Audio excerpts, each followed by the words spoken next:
இடத்துல நிற்கலாம். என்ன செய்ய போறேன் தெரியலன்னு கூட நீங்க யோசிக்கலாம்.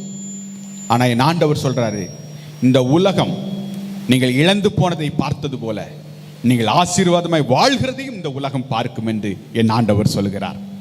எப்படி பகல்னு ஒன்று இருந்தா இரவுன்னு ஒன்று வரும், இரவுன்னு ஒன்று இருந்தா பகல்னு ஒன்று இருக்கும், நிலான்னு ஒன்று இருந்தா சூரியன் ஒன்று இருக்கும் இல்லையா?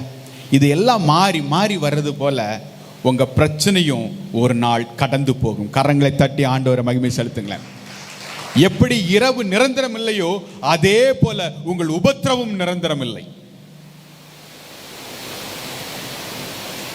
புரிஞ்சுதுங்களா? இரவு இருக்கு, இந்த இரவு எப்படியும் இப்படியே தான் இருக்குமா அப்படின்னு பார்த்தீங்கன்னா, அதிகாலை சூரியன் புறப்படும், வெளிச்சம் உண்டாகும். அதே போல உங்க வாழ்க்கையில காணப்படுகிற எல்லா சோர்வுக்கும் எல்லா